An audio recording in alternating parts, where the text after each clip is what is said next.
Now, I get asked all the time as far as ways to engage employees, and what companies a lot of times think is they think they have to just throw money at the problem.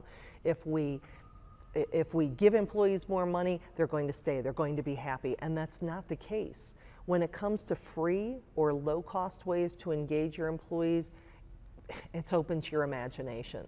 But we can start with the simple words of saying thank you and being specific in what that thank you looks like.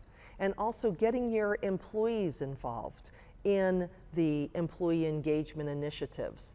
I have one client and they put together an employee experience team. It was multi-departmental. They had people from the shop floor, they had people from the office, they had people in leadership getting together to find out what it is do employees want. And one of the things that they found out is they wanted to listen to music. So it was something that simply by putting together a new earbud policy where they could listen to music in one earbud, having the cord going up through their shirt so it didn't get caught on any of the equipment from a safety issue.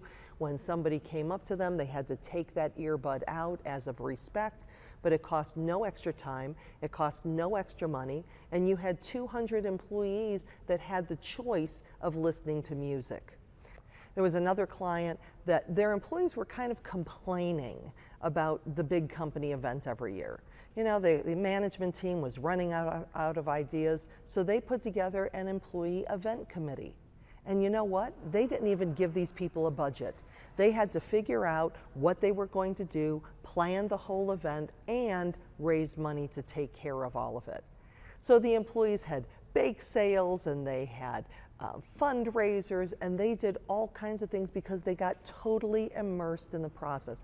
Obviously, you have to find the right employees to take this over, who of course aren't going to complain about the fact that they don't have a huge budget to work with, because obviously they think that you have just money raining down from heaven to put on all of these events.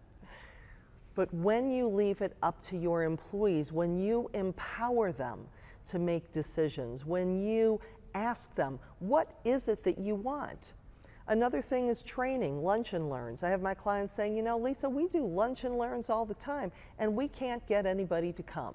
You know, either they don't want to come in on their day off, even if we're paying them, or they don't show up, or they say they're too busy. What if you went to those employees and said, what would make you come to a training program? What do you want to learn about? So now you can take advantage of some of the things that are out there that your employees are actually interested in. Another idea is to use the resources that you already have working for you. I had another client that had taken a financial course, had gone through a financial university, and they allowed that employee to come in and teach the other employees how to manage their money. Another woman loved baking pies, so they put her in charge of, during the holidays, she was the go-to person.